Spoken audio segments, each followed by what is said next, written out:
बिस्मिल्लाहिर्रहमानिर्रहीम। अस्सलाम वालेकुम। क्या हाल है आप सबका, कैसे हैं आप? उम्मीद करती हूँ अल्लाह की रहमत से आप सब लोग खुश और आबाद होंगे अपने अपने घरों में। तो आज मैं बनाने जा रही हूँ ढाबा स्टाइल में सिंधी बिरयानी, जिसके लिए मुझे चाहिए 3 पाव चावल, 3 पाव चिकन, 1 पाव आलू, प्याज, टमाटर, लेमन, लहसुन और अदरक। चावल बॉईल करने के लिए मुझे चाहिए तेज़ पत्ता और ज़ीरा।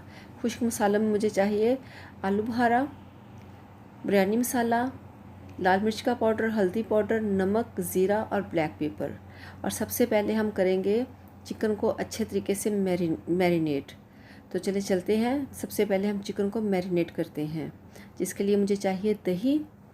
मुझे 1 कप दही चाहिए, जिसको बहुत ही अच्छे तरीके से मैं फेंट लूँगी ताकि इसकी जो गुठलियाँ हैं वो पूरी तरह से हल हो जाएं। तो इसको मैंने अच्छे तरीके से हल कर लिया है और बॉल में मैंने डाल दिया है। अब इसके बाद मैं डालूँगी इसमें 1 चम्मच नमक और 1.5 चम्मच इसमें मैं डालूँगी लाल मिर्च का पाउडर। लाल मिर्च का पाउडर 1.5 चम्मच मैंने डाला है। और अब इसमें डालूँगी ज़ीरा पाउडर, 1 चम्मच ज़ीरा पाउडर मैंने डाला है। और इसके बाद मैं डालूँगी हल्दी पाउडर। हल्दी पाउडर मैंने डाल दिया तकरीबन आधा टीस्पून।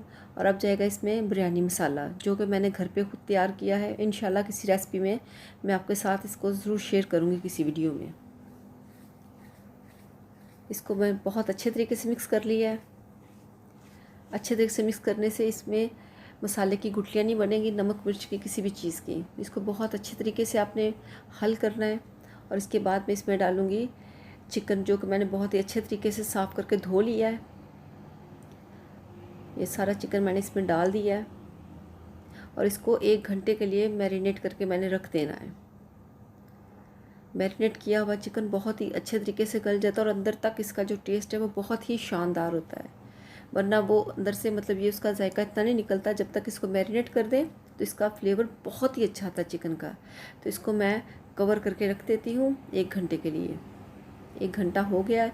तो अब हम बनाते हैं बिरयानी, ढाबा स्टाइल में सिंधी बिरयानी। तो मैंने आधा कप कुकिंग ऑयल डाल दिया कढ़ाई में। कुकिंग ऑयल डालने के बाद अब मैं इसमें डालूँगी 2 मीडियम साइज कटे हुए प्याज। और प्याज को मैं डार्क ब्राउन होने तक फ्राई करूँगी तेज़ आंच पे। और अब मैं इसमें डाल दूँगी कुटा हुआ लहसुन। इसको हल्का सा सुनहरी होने दूँगी। और अब मैं इसमें डाल दूँगी मैरिनेट किया हुआ पूरा चिकन। 1 घंटा मैंने इसको मैरिनेट कर दिया था और अब ये इतनी अच्छे तरीके से गल भी जाएगा और इसका टेस्ट भी बहुत ही शानदार होगा। और अब इसको मैं ढक दूँगी तकरीबन 10 मिनट के लिए। और 10 मिनट के बाद हम चेक करेंगे, इसका बिल्कुल पानी निकल चुका होगा दही का। और ये देखिए ये बहुत ही खूबसूरती से पक रहा है। तेज़ आंच पे मैंने इसको पकाया है, इसको हल्की आंच पे बिल्कुल नहीं पकाना। ये सारा जो काम है तकरीबन तेज़ आंच पे ही होता है सिंधी बिरयानी का। और अब मैं इसमें डालूँगी 2 टमाटर और 2 सब्ज़ मिर्च। और इसके साथ ही मैं डालूँगी इसमें कटा हुआ अदरक और आलू बुखारा, खुश्क आलू बुखारा 5 से 6 पीस। और इसको बहुत ही अच्छे तरीके से मैं मिक्स कर लूँगी और इसको 1 से 2 मिनट के लिए मैं पकाऊँगी तेज़ आंच पे।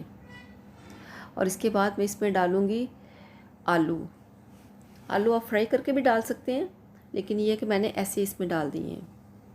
इसमें इसका फ्लेवर बहुत अच्छा आएगा। फ्राई करने से फ्लेवर इतना अच्छा नहीं आता, लेकिन इस तरह से ये इसमें पकेगा तो इसका सारा जो है ना ये बहुत ही टेस्ट इसका बहुत ही शानदार बनेगा।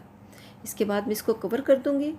तो चले चलते हैं, जो मैंने चावल बॉईल किए थे ज़ीरा और तेज़पत्ता डाल के, इसको मैंने 1 कनी बॉईल किया था।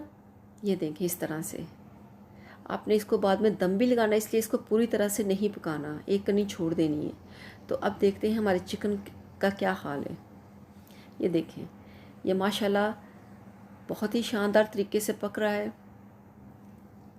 ये देखें, और आंच आपने इसकी तेज़ रखनी है। तेज़ आंच पे हमने इसको पकाना है। देखें इसका पानी बहुत जल्दी खुश्क हो गया है।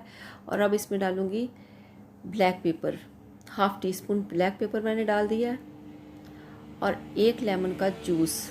माशाल्लाह से आजकल लेमन बहुत ही शानदार आ रहे हैं, एक ही लेमन से इतना सारा जूस निकल आता है। और अब हम इसको अच्छे तरीके से पकाएंगे। ये देखिए ये तकरीबन पक के बिल्कुल तैयार है। आंच आपने इसकी तेज़ रखनी है ताकि इसका जो पानी है, एक्स्ट्रा पानी, वो बिल्कुल ड्राई हो जाए और ये बिल्कुल बिल्कुल ड्राई हो जाए। और इसके बाद हम इस पे लगाएंगे, ये देखें बिल्कुल इसका पानी खुश्क हो चुका है और ऑयल बिल्कुल अलग हो गया है। और अब हम इस पे लगाएंगे चावल और इसके बाद हम लगाएंगे इस पे फूड कलर। आपको पता है कि जर्दे का रंग जो है वो बहुत ज़रूरी है किसी भी बिरयानी में। इतना ही काफ़ी है, लेकिन वरना ये बहुत ज़्यादा हो जाता है। इसके बाद मैं इसको रुमाल के साथ कवर कर दूँगी 4 से 5 मिनट के लिए, क्योंकि इसको ज़्यादा दम नहीं लगाते, इसलिए कि चावल पका होता है और सारी जो चिकन है वो भी पका होता है। तो इसको 4 से 5 मिनट सिर्फ इसको दम लगाना है। अब देखें चावल हमारे बिल्कुल बनके तैयार हैं। तो चलते हैं इसकी फ़ाइनल लुक की तरफ। अगर आपको मेरी वीडियो पसंद आई हो तो इसे लाइक कीजिएगा, शेयर कीजिएगा और फैमिली और फ्रेंड्स के साथ इसको शेयर कीजिएगा, लाइक कीजिएगा। दुआ में याद रखिएगा। अल्लाह हाफिज़।